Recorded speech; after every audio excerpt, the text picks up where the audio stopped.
Now, fellow Kenyans, before we get into this discussion deeply, I want to show you something.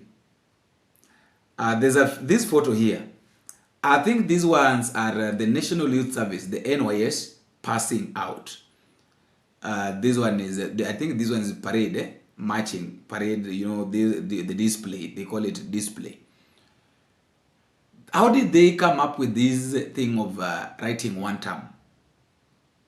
Like, who was so much creative to form such kind of thing, and then they decide to make it? Ama ini AI. You know, I'm feeling. Is this an AI ama hii kitu ilifanywa? Na kama ilifanywa mbele ya rais bwana, yani mmeamua kabisa mwezi mkogopa rais. Ni watu ni hatari sana. Welcome back, ladies and gentlemen, and thank you very much for your greatest support. I have to appreciate you guys for what you've been doing. What you're doing is amazing. Subscribing, watching, liking the video every now and then is not an easy thing. You take your time, you watch the video, you listen to what is being said. I know that I talk to a lot of different people who are learned more than me, those who have the doctors, you know, teachers, every kind of person. I talk to different people, and you listen to the videos, you watch the videos.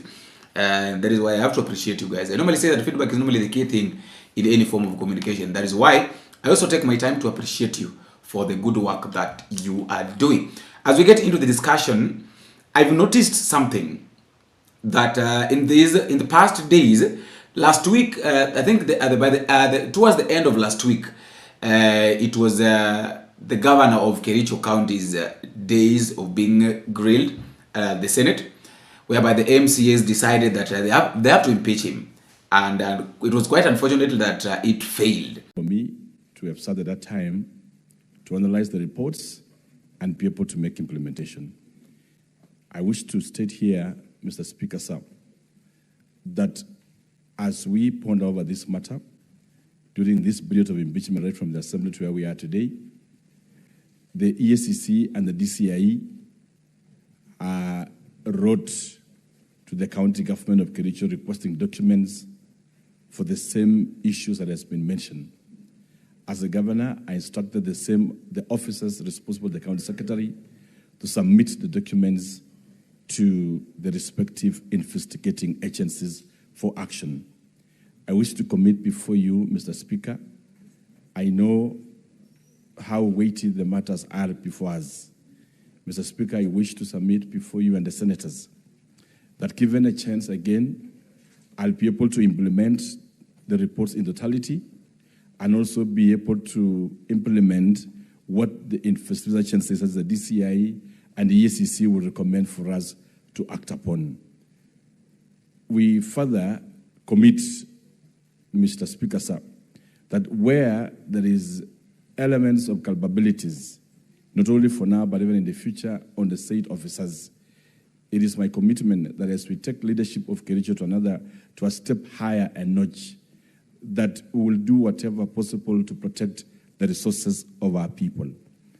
Lastly, Mr. Speaker, sir, and the honorable senators, as an individual, I know that I do not claim perfection. I have flaws just like any other human being. My 2 years journey in political leadership has been learning of lessons. And when I look around the political environment that we've been, I pray to this Senate that should I get a chance from this great house, I would also set upon myself to be able to reach out to the entire leadership of Kericho County, especially the MCS and their speaker and also the deputy governor, and be able to strike a working relationship with them, of course, together with the senator of Kericho County and the members of parliament from the county government of Kericho, and be able to strike a working relationship with them so that, Mr. Speaker, it allows us, because this is the second last financial year before really the end of this 5-year cycle, to allow us to be able to deliver for the people of Kericho County.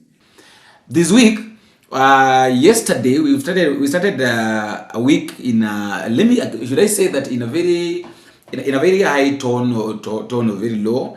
I can say that maybe we just started in a pace which is going to determine how it might end. or it's going to end. Why am I saying that? I'm saying this because two of the governors right now are at Kilimani police station.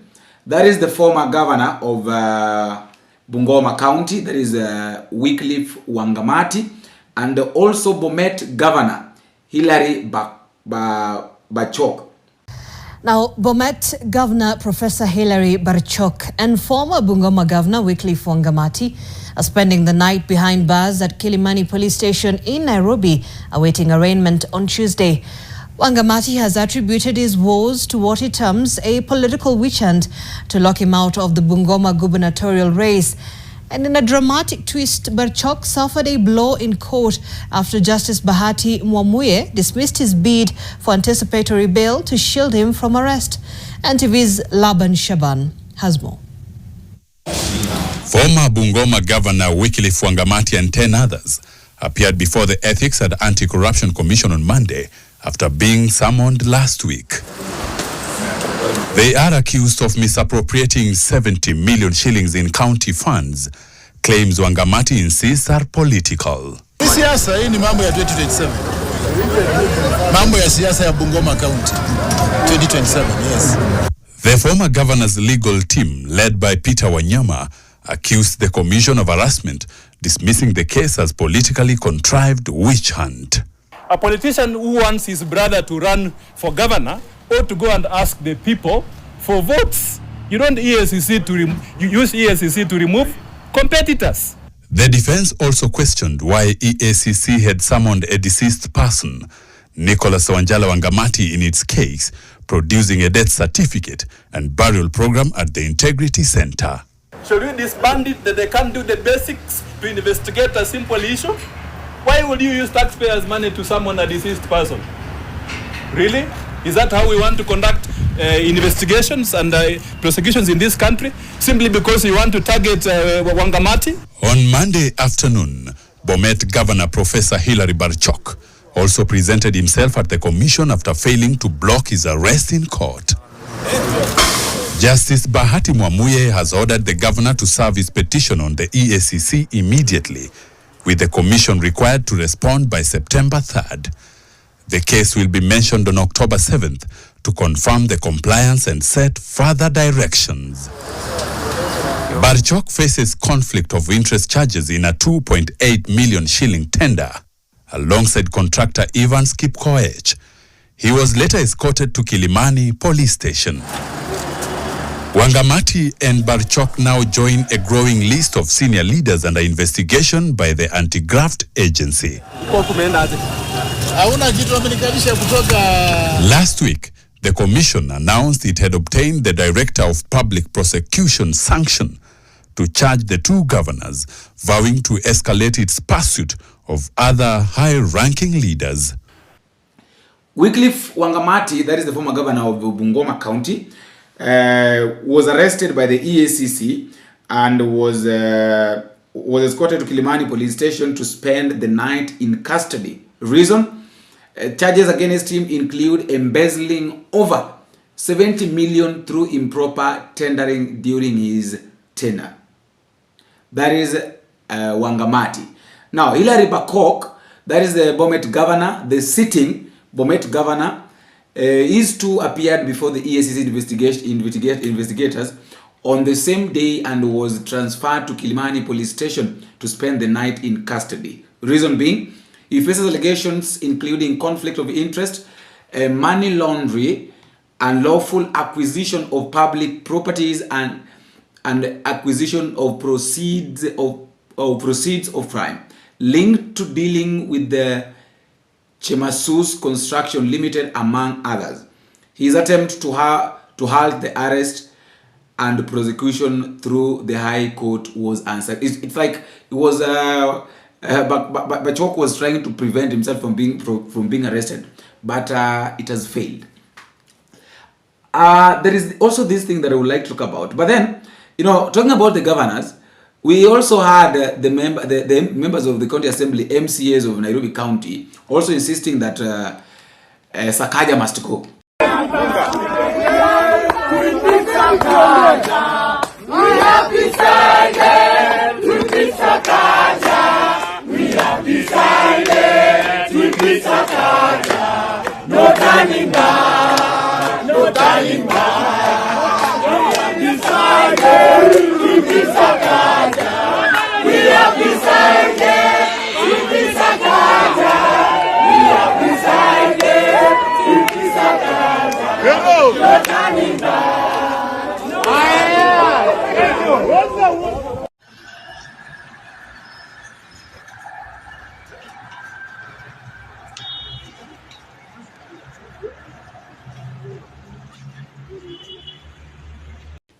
So they are also pushing.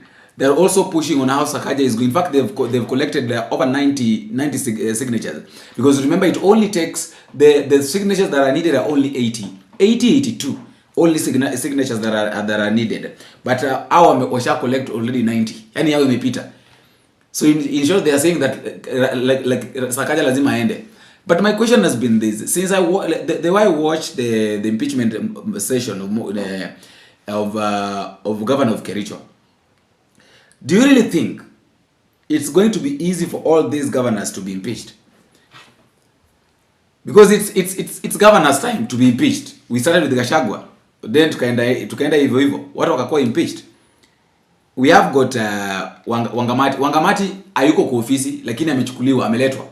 Wangamati alitoka kwa ofisi kitambo sana, so just being linked with 70 million. Wengine wanaiba 180, wengine wanaiba 400, yeye anachukua 70 million. Sakaja pia yuko hapa, Sakaja pia anataka kupelekwa. But then I've been thinking of this thing, arresting these people, mambo na EACC tumeizoea. Because take a look at what happened with Waititu. Waititu was accused of stealing. Waititu was accused of stealing 588 million Kenya shillings. And then the kickbacks was 25 to 26 million. And then what is funny is that imagine mtu ameiba 588 million. Alafu anakuja anatolewa na bail ya 15 million. With an alternative bond option of 30 million, waited to spend several days in custody before managing a raise to the cash of 4 million cash bail. So I don't know. Hii Kenya wale wezi ndio wanaruhusiwa kufanya vitu. Wale wezi kubwa. So if you still big, you have the opportunity to serve in this country. Lakini kama wewe ni mwizi mdogo, you don't know how. It's like they're saying that they're trying to say that you really don't know how to steal. But I think hii mambo yao itaenda tu kuisha. Hakuna penye itaenda. Wataachiliwa tu. Watapelekwa koti, wajibu mashtaka. And then now what is good, what is funny, this one of theirs is not even about impeachment, because I've not heard that Bomet people, MCAs signed or collected signatures for the impeachment, unlike the Kericho one na hii Nairobi. Lakini Sakaja naye sipochunga, Sakaja ataenda nyumbani. On a serious note, Sakaja might go home. Maybe simply because tuseme maybe ameshikana na watu wakubwa ndio maana hizi akaenda, lakini anaweza kaenda. Another story is the issue of Mandera. And I do say here that sometimes before we make decisions, we really need to think hard. Before making any decision, you really need to think and ask yourself that this choice that I'm making, is it going to harm other people, or it's going to help other people? I'm asking that. I'm saying that because when William Samoei Ruto, the president of the Republic of Kenya, was agreeing, or maybe was saying that he has withdrawn the vetting at the borders, there are a lot of things that he didn't consider. Number one, he didn't consider that border has got two things in it. It can either attract terrorists, or it can attract market or business. Why and how? Let's say, for example, Kenya and Somalia. Let me give that example. We know very well that majority of people that sell clothes in are Somalis. So they use the border to come to Kenya. That one they come legally because they are coming with to do what? To do business. At the same time, we have got Al-Shabaabs in Somalia, whose interest is to come to the country. So once William Ruto withdrew the vetting issue, in fact it was not an added advantage to the business people. It was an advantage to the Al-Shabaab because they wanted a way of getting to the country, but now they feared him on vetting and all that. Remember, our watu wenye wanafanya biashara cannot allow them to come to the country. They can't come with them unless pengine mtu amefichwa, lakini hizo goods zao huwa zinaangaliwa. So Mandera governor is saying that as we speak right now, 60% of Mandera is occupied or has been occupied by Al-Shabaab. So it's like Mandera is like Katera. Mandera has been occupied by Al-Shabaab. Let us wait and see. You know, one thing I know, that we are going to experience a lot of bad things in future. A lot of bad things. Now, there's a video that I did, and I thank you guys because you normally comment. There is this guy. I want to mention his name. Let me just read for you what he said in one of the comments. Let me just read it for you. I know he knows himself. I won't read his name. He knows himself. He said that, "Hi Bon, please. I was in Mandera border post from 1991 to 1995. I think he's a police officer. And what you are talking is a political matter, family entrenched deal between government of Kenya and administration of Jubaland, a county against federal government of Somalia and General Madobe Gun of Jubaland is our government's protege. The cross-border fighting spilling over the Kenya is the Somalia National Army with the support of Ethiopian army pursuing Jubaland renegades, simply politics of interest, subjecting the common citizenry to displacement and deaths." And I can confirm that in our counties, a huge chunk of the area is now being partially controlled by Al-Shabaab. I can tell you for Mandera, Al-Shabaab presence and sightings are more than 60% of Mandera County. Numbers of press, I think the main objective of the meeting was clearly dealt with by my brother Governor Wajir. Mine is just to add some 2-3 points. One, I would like to tell the country that Al-Shabaab is no longer a ragtag group. Al-Shabaab is becoming stronger and stronger as the days goes, and I can confirm that in our counties, a huge chunk of the area is now being partially controlled by Al-Shabaab. I can tell you for Mandera, Al-Shabaab presence and sightings are more than 60% of Mandera County. What that means is that we are no longer be able to go out of our headquarters to provide services to the people of our counties. And Al-Shabaab is not the security problem, only for security forces. Al-Shabaab is our problem.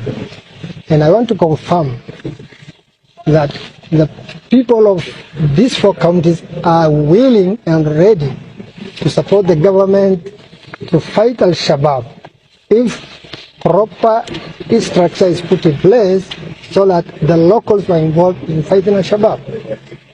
We have several units of security forces in this county or counties.